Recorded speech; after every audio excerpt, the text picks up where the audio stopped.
ser siempre a las 2 de la tarde. Traté de, en nuestra organización, poner una, entre comillas, una clase pesada, una más ligera, una más pesada, una más ligera, ¿ya? Siendo las más pesadas anatomía y microbiología, y las más ligeras modelo de salud familiar y primeros auxilios, que va a ser la clase que sigue de esta, ¿ya?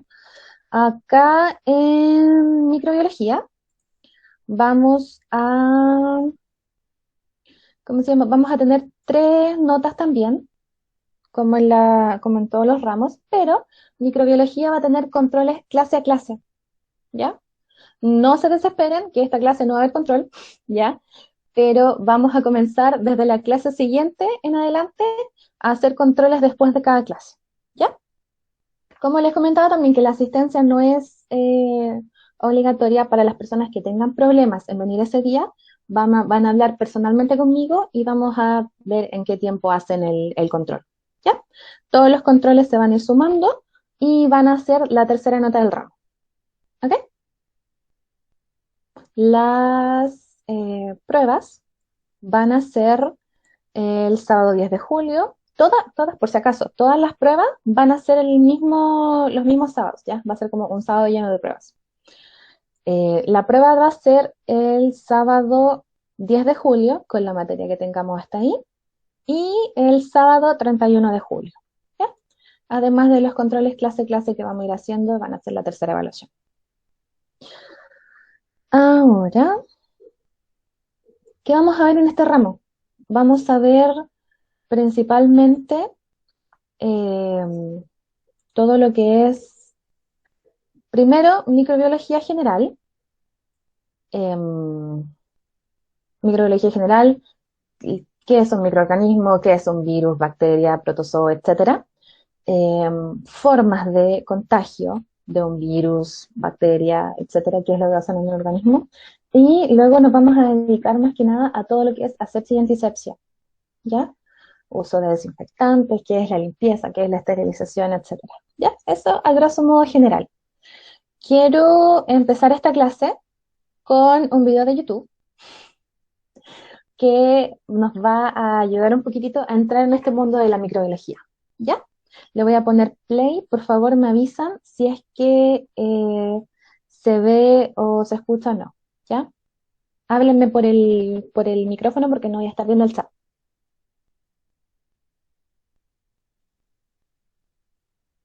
¿Ven el video? Sí, Súper.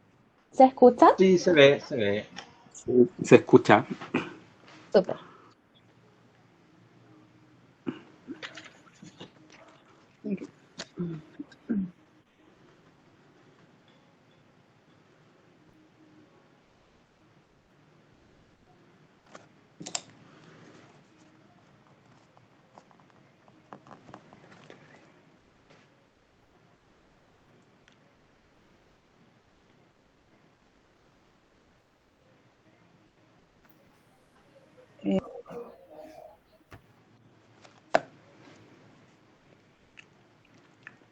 el video no se escucha.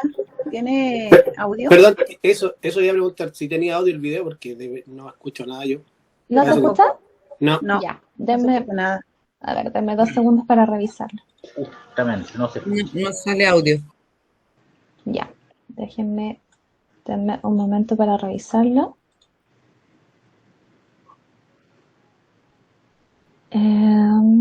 A ver.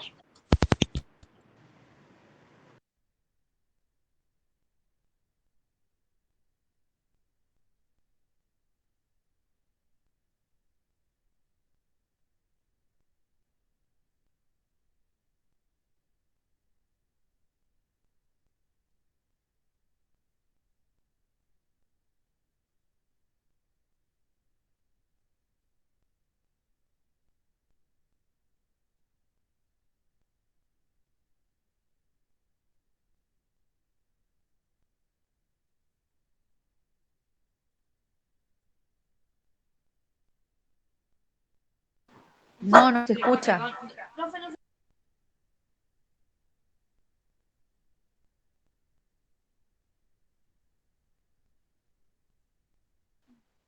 Profe, pero si no se escucha, podría mandarnos el link y vemos el video después, que igual con las imágenes nos queda claro.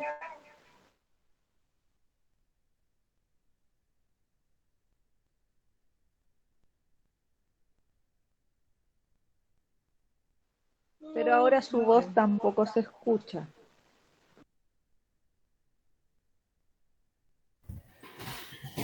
A lo mejor no se escucha porque usted está silenciada.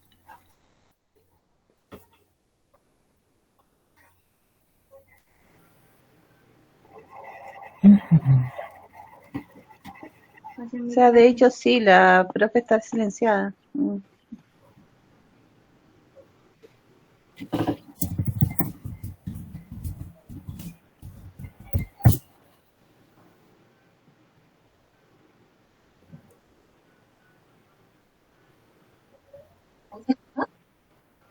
Ahí se escucha. ¿Me escucho yo? ¿Se escucha el video? No, el video no está todavía. El video no. Ya. Puta. Ya. Bueno, no importa. Se los voy a enviar entonces, lo voy a enviar por el chat. Era un resumen, en realidad, de lo que vamos a ver ahora de la microbiología. Ahí les voy a enviar el link para que lo vean cuando terminemos. ¿Ya? Es un video de 5 minutos, súper sencillo, que en realidad explica lo mismo que yo les voy a explicar ahora. Pero de forma un poco más didáctica, por decirlo así.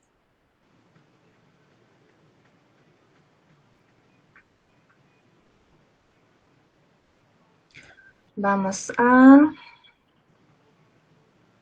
compartir entonces acá.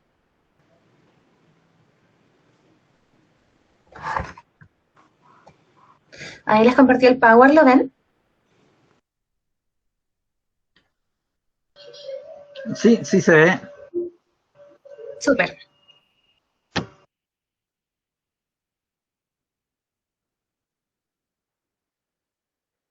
Súper, súper. Ya.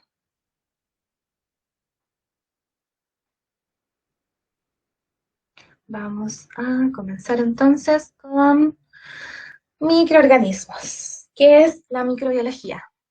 Dios. La microbiología parte primero con los microorganismos, o los microbios. Claro está. Son seres vivos que son tan pequeños que tienen que ser observados a través de un microscopio. ¿Ya? Son seres vivos, organismos unicelulares dotados de individualidad, y la ciencia que estudia estos es la microbiología, claramente. Entre los microorganismos estudiados tenemos a las bacterias, los virus, los priones, los hongos y las cianobacterias. ¿Ya?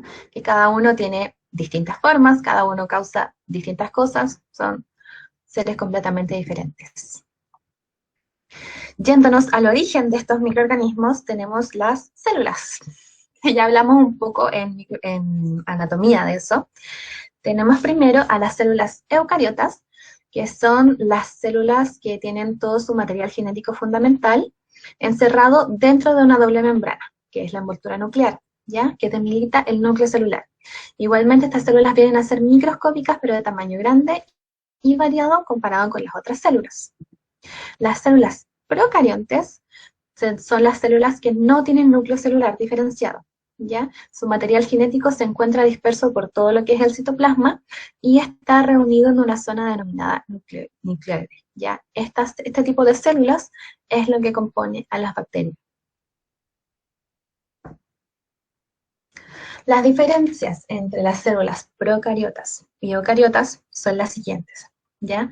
Las células procariotas no tienen núcleo verdadero recubierto por una membrana, presentan organelos diferentes, tienen un tamaño más pequeño que las eucariotas, presentan una vacuola, tienen mitocondrias, organelos subcelulares, tienen una pared celular y está formado por un complejo llamado peptidoglucanos.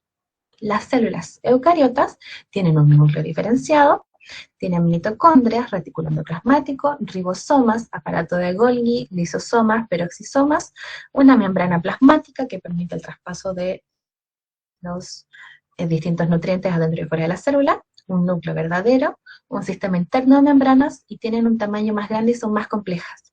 ya que estas son las que forman a los organismos como los seres humanos, y estas son las que forman a los microbios.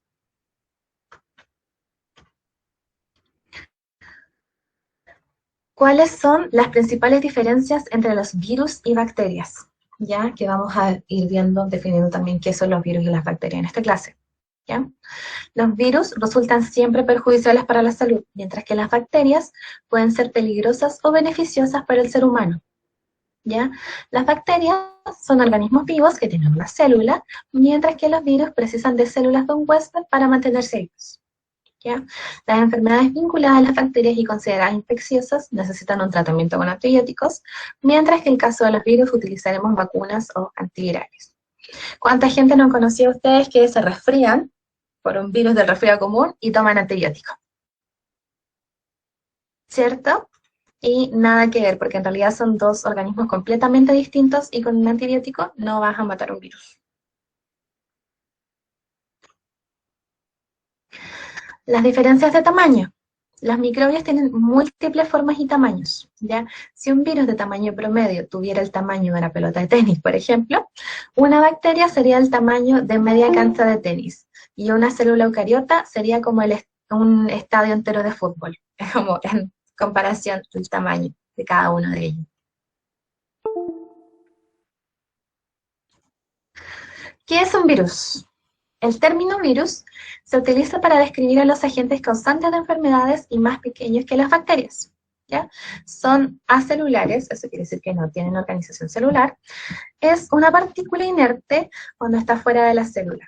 No se considera ser vivo, ¿ya? Son parásitos intracelulares obligados, son los seres más simples y pequeños que se conocen, y no tienen un metabolismo propio. Son netamente parasitarios, por decirlo de una forma, dependen de otro organismo para vivir, ¿ya?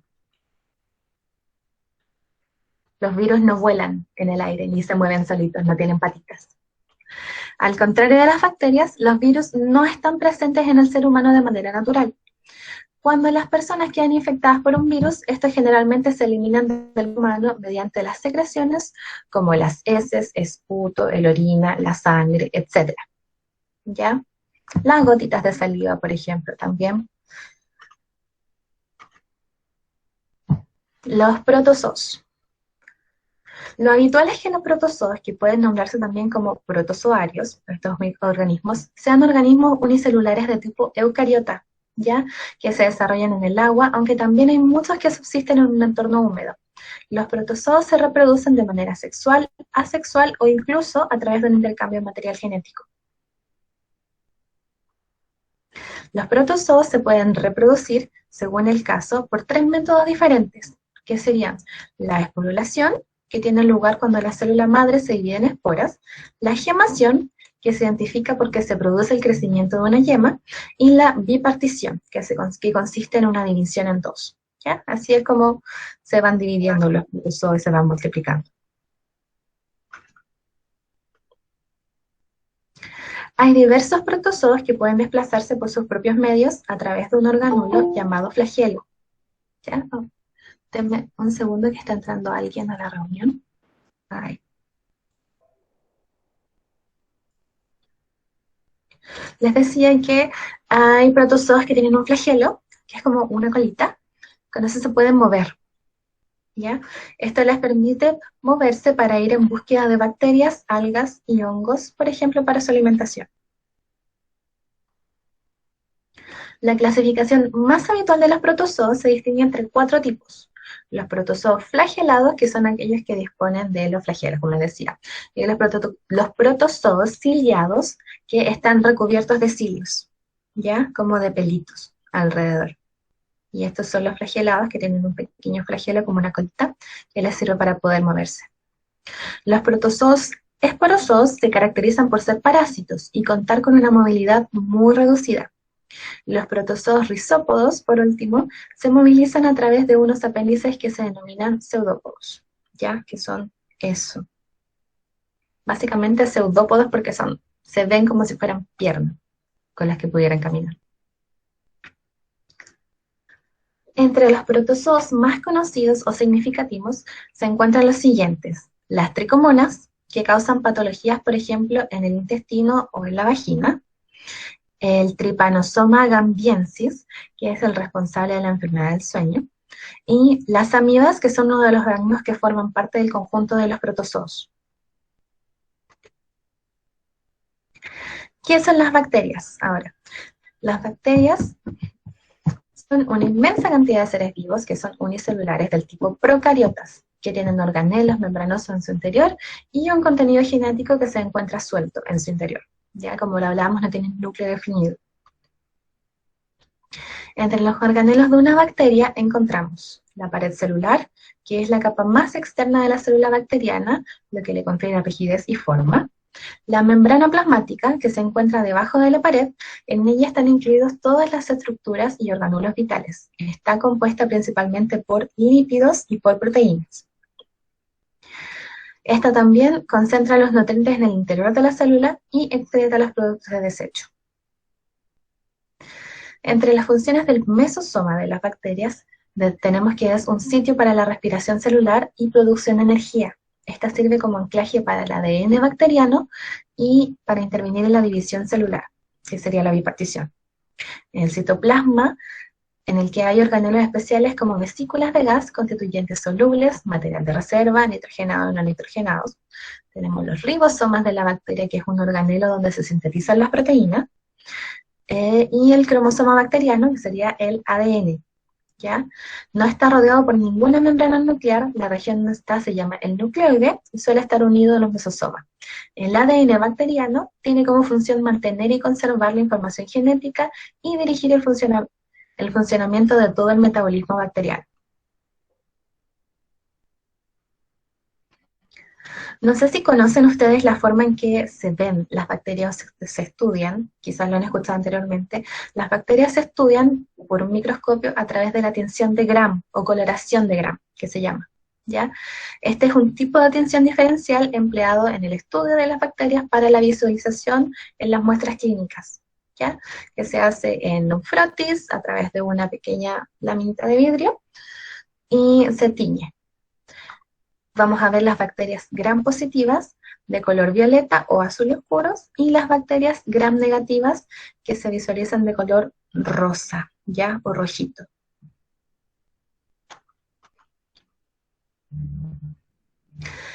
En una tinción de gram, ¿qué significa que las bacterias sean gram positivo o gram negativo?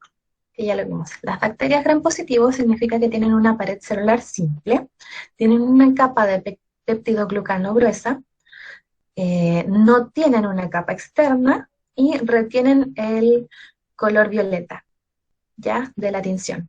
Por eso se ven así. En cambio, las bacterias gram negativos tienen una pared celular compleja, tienen una capa de peptidoglucano muy fina, la capa externa de liposacáridos tienen y retienen la safranina de color rojo rosado. ¿Ya? Por eso se ven de forma distinta, por la cantidad de teñido que retienen, según su capa externa principalmente. En condiciones apropiadas, una bacteria gram positiva puede dividirse cada 20 o 30 minutos y una gram negativa cada 15 o 20 minutos. Existen bacterias aerobias que necesitan oxígeno para vivir y reproducirse, y existen bacterias anaerobias que no necesitan oxígeno para vivir y reproducirse. Usan nitrato, sulfato o dióxido de carbono para sobrevivir. Hay células que producen en hongos para defenderse y reproducirse. Tienen paredes gruesas, pueden resistir las altas temperaturas, la humedad y otras condiciones del medio ambiente. Por ejemplo, las bacterias Clostridium forman esporas. Ya estas esporas producen bacterias que causan un padecimiento poco común llamado gangrena gaseosa y un tipo de colitis que es una diarrea acuosa con al menos 3 deposiciones diarias por 2 o más días. ¿Ya? Fiebre, pérdida del apetito, náusea, dolor o molestia abdominal causan. Entre los tipos de bacterias tenemos que, aunque muchas especies tienen formas irregulares, en general las bacterias presentan algunas formas básicas con las que las podemos distinguir. ¿Ya? ¿Cómo distinguimos estas bacterias? Primero que todo, tenemos a las cocáceas o los cocos que tienen forma esférica, ¿ya? Que lo van a ver aquí, Estos primeros de aquí son los cocos. Se ven como pelotitas. Los bacilos, que tienen forma cilíndrica, ¿ya? Tenemos también las espiroquetas, que tienen forma de espiral, como lo que vemos aquí. Tenemos los vibriones, que tienen la forma como si fuera una cometa. Así. O como uno de estos fideos de macarrón. Las cocáceas, a su vez, se encuentran separadas en algunas especies y forman grupos de células independientes en otras, ¿ya? Que serían los diplococos. Estos grupos de células son generalmente de 2 bacterias, cocáceas juntas. Los tetracocos son un grupo de células de 4 individuos. Los estreptococos, que son grupos de más individuos formando cadenas largas. Y los estafilococos, que forman masas irregulares parecidas a los racimos de uva. ¿Ya? Aquí lo podemos ver. Se juntan en cadena y forman distintas bacterias. ¿Ya? Los streptococos, los estafilococos que decíamos que se ven como un racimo de uva. Tenemos diplobacilos también, estreptobacilos y cocobacilos. Esto es lo mismo que les contaba, las mismas formas de las distintas bacterias que hay. Como otro microorganismo tenemos los priones, que ocasionan la enfermedad de Creutzfeldt-Jakob, por ejemplo, en humanos de edad avanzada, que causa hoyos en el cerebro, lo que conduce a la pérdida de la memoria y la demencia. Esto nos causa la encefalopatía bovina espongiforme o la enfermedad de las vacas locas, ¿ya? Que es evidencia científica señala que se contrae por consumo de carne contaminada con estos priones y de carne mal cocida, en el fondo, que no alcanzaron a eliminar las bacterias de la carne en la cocción. Las cianobacterias, también llamadas algas verde azuladas, son un filo de dominio bacteria que comprende las bacterias capaces de realizar fotosíntesis oxigénica. Son los únicos procariontes que llevan a cabo este tipo de fotosíntesis y pertenecen a los gram negativos. Entre los hongos tenemos a los hongos unicelulares, que están compuestos por una sola célula y son levaduras. Todos los otros tipos de hongos son multicelulares. Las levaduras son miembros unicelulares de los hongos y se encuentran comúnmente en la levadura de panificación y de cerveza, por ejemplo. Y los otros hongos tenemos, por ejemplo, el moho, que es un recubrimiento velloso filamentoso producido por diversos hongos sobre materia orgánica, que provoca su descomposición, forma una capa de color negro, azul, verde o blanco, por ejemplo, acá vemos esta naranja. Algunas personas son sensibles, para estas personas el moho puede causar congestión nasal, irritación de la garganta, tos, irritación en los ojos o en algunos casos irritación de la piel. Las personas con alergia al moho pueden tener reacciones más graves. Algunos hongos comunes, por ejemplo, en infecciones en humanos sería la candidiasis, por ejemplo. La flora microbiana normal. Tenemos entre la flora microbiana que se encuentra normalmente en el organismo, la flora residente, que son los microorganismos que están persistentemente en la piel de la mayoría de las personas, ¿ya? Estos microorganismos son considerados como permanentes residentes de la piel y no son tan rápidamente removidos por la fricción mecánica. Esta flora microbiana sobrevive y se multiplica en las capas superficiales de la piel. Si no hacemos daño, en realidad, es microbiana, flora que está ahí, que vive con nosotros. Entre esto les va a comentar. Con esta flora con la que vivimos nosotros constantemente, tenemos una relación de simbiosis, ya que es vivir juntos. Esto es cualquier interacción que se establezca entre dos organismos sin tener en cuenta el resultado beneficioso o perjudicial para algunos de ellos. Hay bacterias con las que convivimos en nuestro cuerpo y están ahí. Con algunas de ellas tenemos una relación de comensalismo, ¿ya? Que el comensalismo se da cuando un ser vivo obtiene un beneficio de otro, en tanto que el otro no resulta ni beneficiado ni perjudicado, ¿ya? Por ejemplo, la especie humana y el estafilococo epidermis, que es un estafilococo que tenemos todos en nuestra piel, ¿ya? En las manos. A nosotros no nos causa nada tener ese estafilococo ahí, y el estafilococo, el poder estar en nuestro cuerpo, el poder estar en nuestra piel, puede vivir. así que ahí se beneficia. También existen las relaciones de mutualismo, que es una asociación de dos o más organismos de especies diferentes que supone un beneficio para ambos. Por ejemplo, la especie humana y la microbiota intestinal, ¿ya? Que sin la microbiota que tenemos nosotros normalmente en el intestino, no podríamos realizar el proceso de digerir los alimentos y de obtener los nutrientes, y la microbiota intestinal, al beneficiarnos con eso, ellos también se van alimentando de los nutrientes. Y el otro tipo de relación que podemos tener con la flora microbiana es el parasitismo, ¿ya? Que el parasitismo es un tipo de simbiosis que es una estrecha relación en la cual uno de los participantes, el parásito, depende del otro, que va a ser el huésped, y obtiene algún beneficio, ¿ya? En la mayoría de los casos, el parasitismo del hospedador percibe un daño o perjuicios por parte del parásito en algún momento del ciclo. Esto quiere decir que el microorganismo se beneficia mientras que nos hace daño a nosotros como huéspedes. Por ejemplo, la especie humana y la giardia, que es un protozoo, o la tenia, que es un gusano, que son los, ¿cómo se llama? Los gusanos intestinales que de repente pueden existir como enfermedad, ¿ya? La lombriz solitaria y ese tipo de cosas.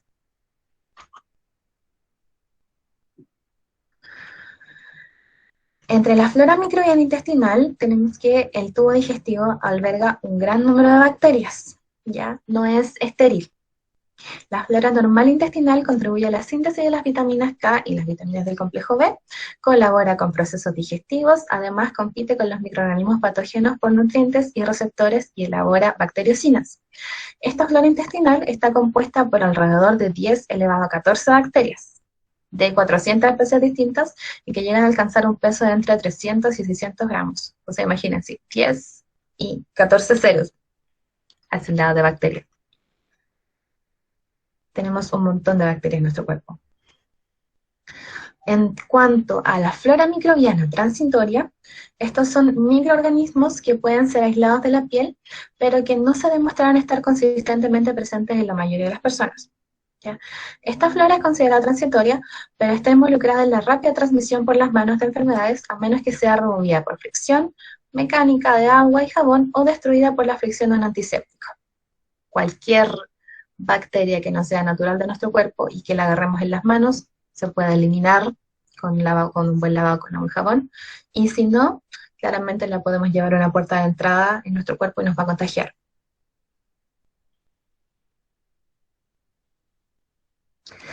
Algunos lugares estériles de nuestro cuerpo, considerando que, les acabo de decir, tenemos muchos microorganismos en nuestro cuerpo, muchas bacterias, pero hay ciertos lugares que son estériles sí o sí, ¿ya? Considerando que la esterilidad es la ausencia de los microorganismos. Algunos de estos son tejidos y órganos internos, el tracto respiratorio inferior, ojo, el superior no, de la vejiga urinaria, el útero y las trompas de falopio, el oído medio, el oído interno y senos paranasales, ¿ya? Algunos líquidos que son estériles del cuerpo. Líquidos orgánicos, tenemos sangre, el líquido cefalorraquídeo, el líquido pleural, el líquido sinovial o el articular, como lo quieran llamar, el líquido pericárdico y el líquido acítico. Estos líquidos son estériles.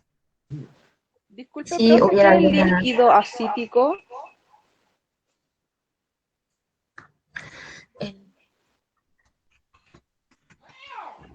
¿Perdón?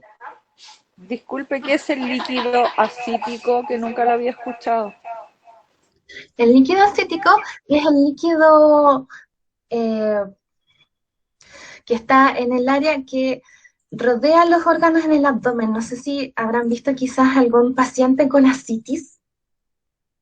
La ascitis es una enfermedad en la que la cavidad abdominal se rellena de líquido, ¿ya?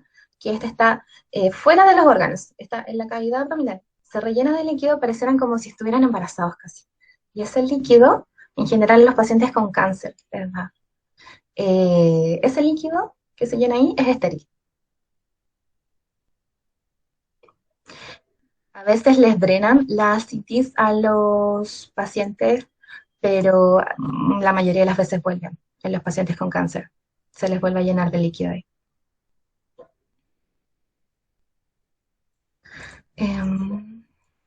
Ahí se me perdió la presentación. Eso.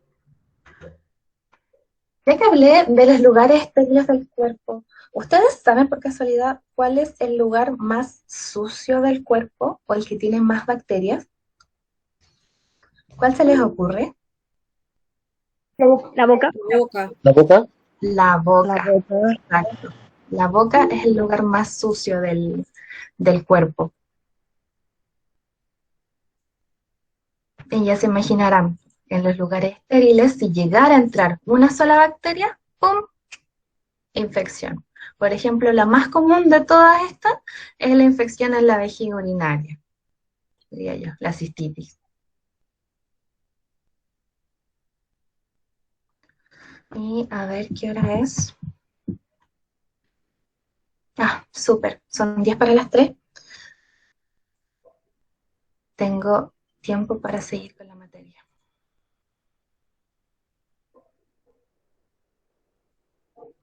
Vamos a cambiar el power, dame 2 segundos.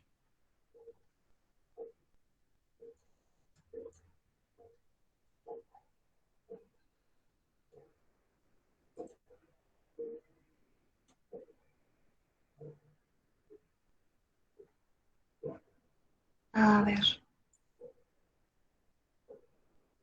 Ahí, ¿se ve? Sí, súper.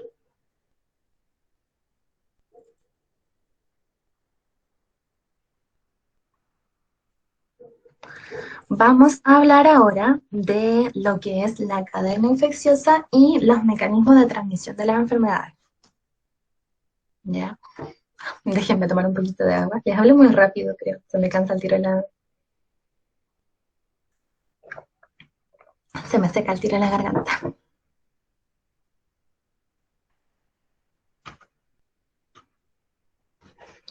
Primero, algunos conceptos.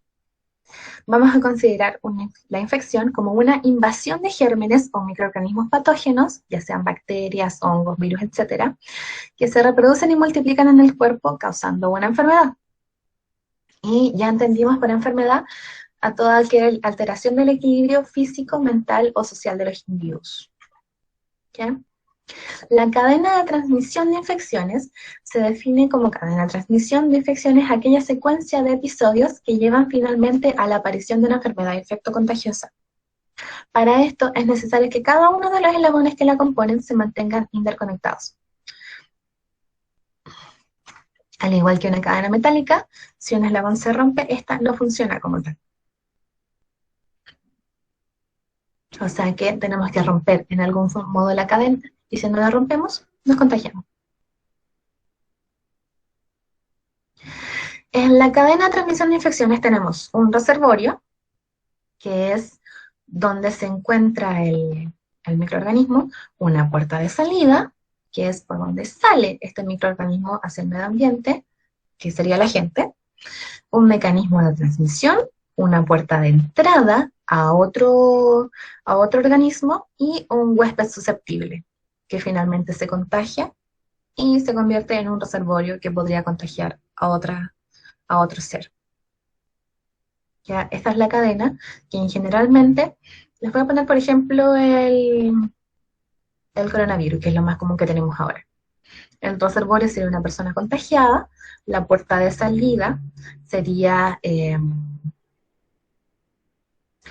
la boca del paciente o la nariz por donde salen las gotitas respiratorias, y las gotitas respiratorias van a ser las que contengan el agente viral, que sería el coronavirus, que se nos va a transmitir por infección directa de estas gotitas respiratorias hacia nuestra puerta de entrada, que sería la boca, los ojos, la nariz, si no tuviéramos puesto una mascarilla, o que se transmitiera, por ejemplo, de mano a mano, con una persona que estornudó, luego le dio la mano a otra persona, y esta persona le picó un ojo, se pasó la mano por el ojo, y ¡pum!, entró el virus. ¿Ya?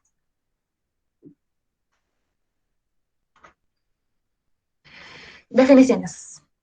El reservorio es el lugar donde los microorganismos permanecen, viven y se reproducen. ¿Ya?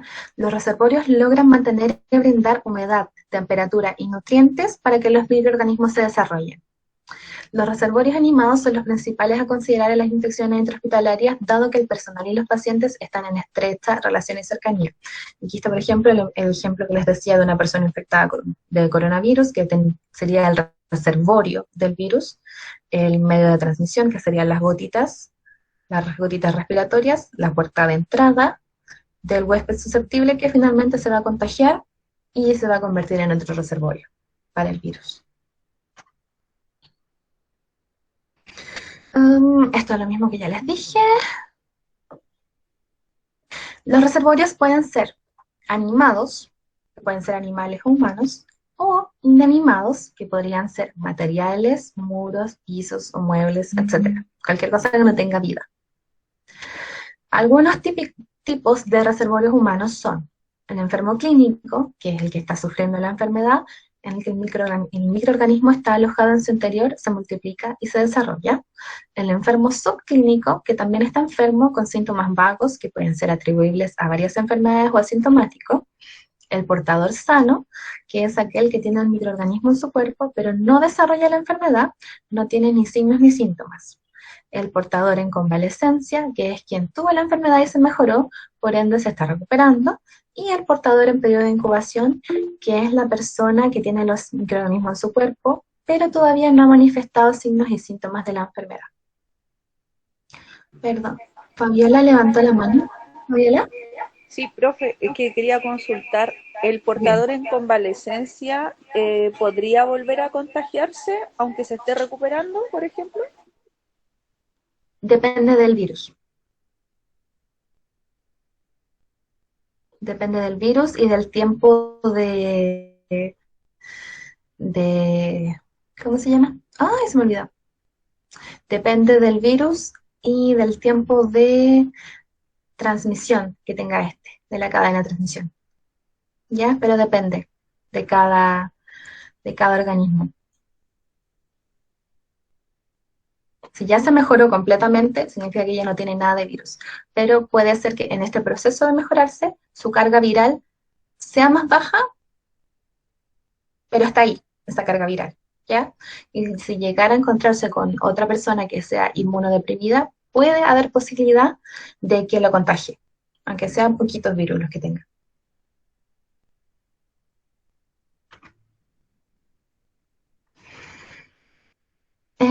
Aquí tenemos un cuadro de resumen. El reservorio es el lugar donde vienen y se reproducen los microorganismos. Pueden ser animados, que lo pueden ser los pacientes, el personal de salud, los alumnos, los familiares, en su calidad de incubación, infectados o convalecientes.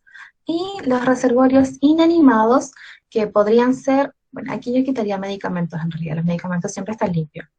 La ropa, alimentos, fomites que entran en contacto con el paciente. La puerta de salida. La puerta de salida es por donde sale el agente infeccioso al reservorio para ponerse en contacto con el huésped susceptible o el ambiente. ¿Ya? Es el camino que toma el agente para salir de la fuente. Esto puede ser del aparato respiratorio, la boca, la nariz, por ejemplo, la tuberculosis o el resfriado común. Salen de nuestro organismo de esa forma, por la boca. En el aparato digestivo, la hepatitis A, la tifoidea, de nuestra piel, podría ser la sarna o la enfermedad de Chagas, de la placenta, también se pueden infectar, por ejemplo con el VIH, el tracto genitourinario, tenemos la sífilis, gonorrea, el VIH, y por las mucosas. El agente patógeno es el factor necesario en una enfermedad transmisible. ¿Ya? Este es el organismo vivo potencialmente capaz de producir la enfermedad infecciosa, que estos pueden ser bacterias, virus, hongos, parásitos, premios, todos los que vimos anteriormente. Estos agentes biológicos tienen que tener ciertas características, que son la patogenicidad, que es la capacidad de un agente infeccioso de producir enfermedad en un huésped susceptible, la capacidad invasora o invasividad, que es la capacidad para invadir y multiplicarse en los tejidos, la virulencia, que es el grado de patogenicidad de un agente infeccioso, y la transmisibilidad, que es la facultad o capacidad de transmitir por contagio. También necesitamos una dosis infectante, que es la cantidad necesaria para reproducir la infección. Tenemos la inmunogenicidad, que es la capacidad de producir anticuerpos en el huésped como respuesta a sus antígenos. La toxigenicidad, que es la capacidad de la gente para reproducir sustancias tóxicas. Y la especificidad, que es la capacidad para producir infección de una o varias especies determinadas. En este, por ejemplo, está podríamos poner, por ejemplo, los virus que afectan a los perros o los gatos. Estos no van a infectar a los humanos, son específicos de esos animales. Y aunque nos llegaran a contagiar en el fondo con esos virus, no nos van a producir enfermedad, porque son específicos de esa especie. Cada microorganismo tiene ambientes en los que puede permanecer y sobrevivir. Algunos sobreviven en ambientes húmedos, como la Pseudomonas aeruginosa, y otros permanecen viables en el aire, como la tuberculosis. ¿Ya? Esto es, bueno, un resumen básicamente de lo mismo que les comentaba. De cómo el agente patógeno entra desde un reservorio que puede ser animado o inanimado, de una que sale una puerta de salida desde el reservorio animado, tiene una vía de transmisión y entra al huésped que está inmunodeprimido o el huésped susceptible. Entre los mecanismos de transmisión tenemos mecanismos directos, que son aquellos que logran la transmisión desde la puerta de salida a la puerta de entrada sin mediar un vehículo o un medio. Y los mecanismos indirectos de transmisión, en los que aquí el agente al salir de la puerta de salida del reservorio necesita un vehículo para transportarse a la puerta de entrada del huésped susceptible.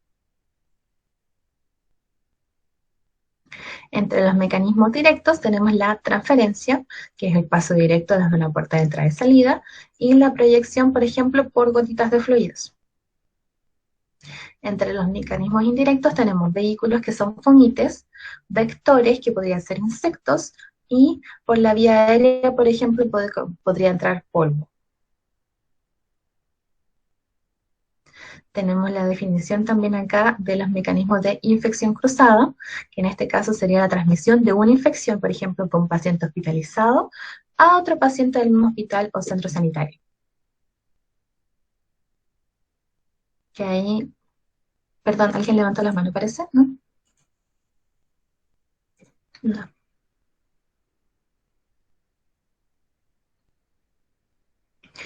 En los mecanismos de transmisión, entonces, tenemos que es el mecanismo de diseminación de microorganismos o agentes infecciosos, donde es transportado desde la puerta de salida del reservorio a la puerta de entrada del huésped susceptible.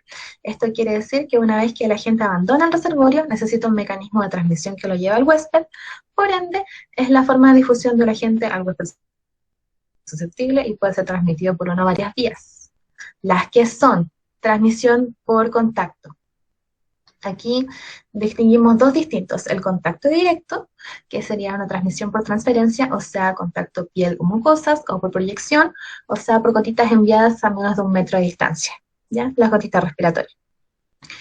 El agente infeccioso se transmite por contacto directo e inmediato al ponerse en contacto el huésped infectado colonizado con el huésped susceptible o con gotitas grandes proyectadas por el huésped infectado al toser o hablar a una corta distancia, que sería de 1 metro o menos, de la conjuntiva, aparato respiratorio superior u otra puerta de entrada del huésped susceptible. ¿Sí? Ojos, nariz o boca, principalmente. Ejemplos de contacto directo. Como les decía yo, darse la mano, por un beso puede ser, por relaciones sexuales, etc. Y por las gotitas respiratorias, que pueden ser cuando una persona incluso habla, una persona que esté contagiada, hable o tosa encima de otra persona y le caigan estas gotitas respiratorias encima.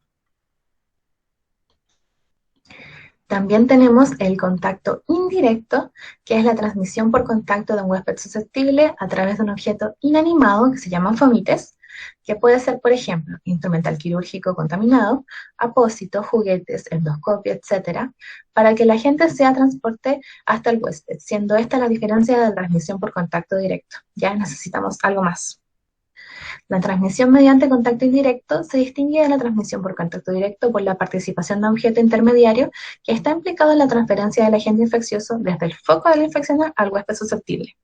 El contacto indirecto se puede producir a través de un vehículo común, que sería transmitir a través de objetos o materiales contaminados, donde el agente puede o no haberse multiplicado o desarrollado en el vehículo por el cual el microorganismo pasa de un huésped enfermo o portador sano a un huésped sano, pero susceptible, e introduce microorganismos a su cuerpo por vectores, organismos, animal, generalmente artrópodo, que puede transportar activamente un agente desde la fuente infectada hasta el huésped susceptible, ¿ya? Que podría ser así. Vemos acá que los fomites son objetos que pueden transportar agentes de un huésped portador a uno susceptible. Por ejemplo, las personas que comparten utensilios para comer, o los drogadictos, por ejemplo, que comparten jeringas, inyecciones, etc. ¿No? También podrían transportarse, por ejemplo, por cepillos de pelo, sombrero, por ejemplo, también en caso, por ejemplo, de los parásitos como los piojos.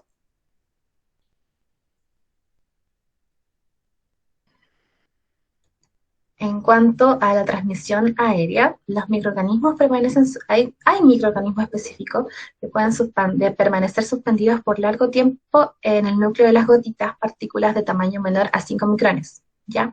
Que están formadas por la evaporación de las gotitas. La transmisión ocurre cuando estas son inhaladas por un huésped susceptible, entran por la puerta de entrada, y se pueden diseminar por corrientes de aire. Por ejemplo, el Mycobacterium tuberculosis, ya que ese mide menos de 5 micrones y queda en el aire, y los pacientes que están infectados con eso tienen que tener una habitación con corriente de aire de presión negativa para que no puedan salir. El agente infeccioso se encuentra en aerosoles que lo transportan hacia la puerta de entrada apropiada, generalmente el tracto respiratorio del huésped, en el mismo caso de la tuberculosis. Los aerosoles microbianos son suspensiones aéreas de partículas constituidas total o parcialmente por microorganismos. Pueden permanecer suspendidas en el aire durante largos periodos de tiempo. Las gotitas respiratorias, o de Flagler también, son pequeñas partículas de secreción nasal y de saliva, y son la vía más habitual para contagiarse de todas las enfermedades de origen respiratorio. ¿Ya? Esto es lo mismo que les dije recién. En cuanto a la transmisión por vectores, podemos tener un vector mecánico que transportan o trasladan al agente en forma inespecífica sin que se modifique o reproduzca, por lo que el agente es trasladado en la superficie del cuerpo, extremidades de un artrópodo, por ejemplo, las chillelas y las salmonelas, que pueden ser transmitidas por las moscas, ¿ya? Y un vector biológico en el que el agente infeccioso cumple parte de su ciclo biológico en el vector, y sin este, el agente no puede transmitirse al huésped susceptible. Por ejemplo, la malaria dentro del mosquito, o el dengue también, que se transmite por la picadura. Entre la transmisión por gotitas, denme un segundo.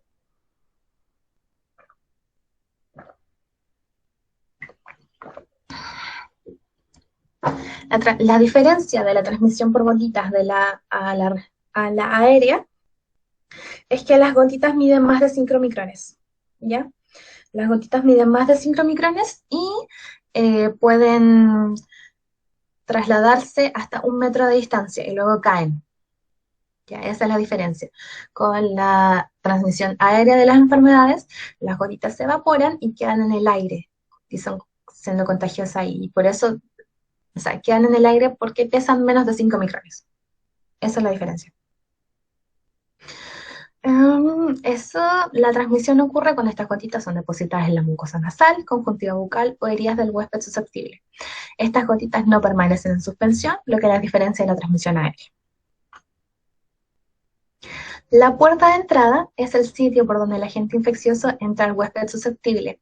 Son las mismas que las puertas de salida en general, puede ser a través de una herida en la piel, la boca, las vías urinarias, la conjuntiva, etc.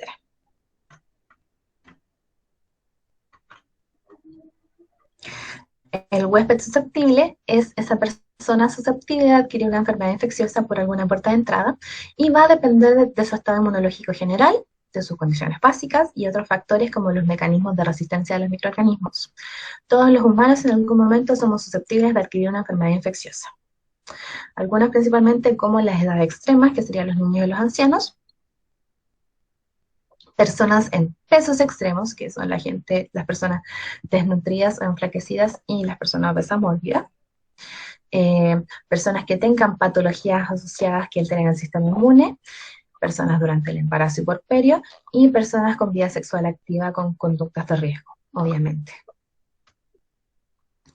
Los principales factores para que un huésped susceptible se infecte son el estado nutricional, las enfermedades crónicas, el uso de drogas inmunosupresoras, factores generales de resistencia alterados, por ejemplo, la pérdida de continuidad de la piel o mucosas, inmunidad natural artificial, y factores genéticos como la inmunidad específica por especie.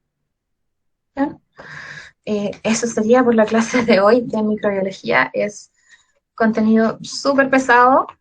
Les voy a estar subiendo durante la semana la guía de estudio de esto para que tengan más claro cada uno de los conceptos con ejemplos. Y eso, desde la próxima semana comenzaríamos con controles en las clases de microbiología al terminar cada clase. ¿Ya? Eso sería. ¿Alguna consulta? Díganme. Sí, ¿cómo sería la evaluación esta después de cada clase? La modalidad, eso ya pregunto. Justamente, ¿qué modalidad? Van a ser por Google Forms también, en modalidad de contestar. No van a ser más de 7 a 10 preguntas acerca de la misma clase que veamos ese día. ¿Ya? 7 nomás. Con respuesta, ¿cómo se llama? Con selección de alternativa. Ok, muchas gracias. Controles muy cortitos van a ser. Más que nada para asegurarse como de que van entendiendo.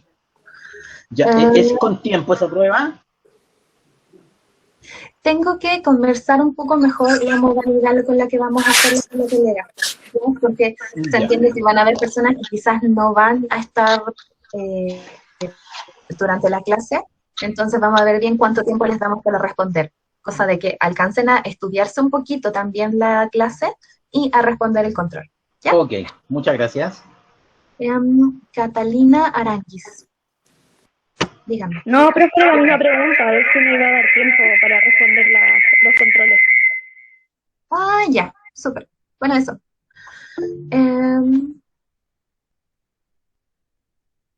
Estaríamos entonces con la clase de microbiología de hoy.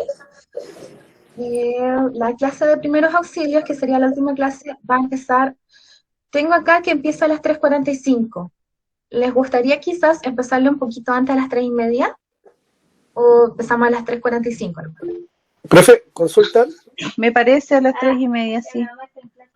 De acuerdo. Sí, de media acuerdo. estaría bueno. Regio, así tenemos unos minutitos para ir al baño, despejarnos un poco, y empezamos con la clase de primer auxilio. Ok.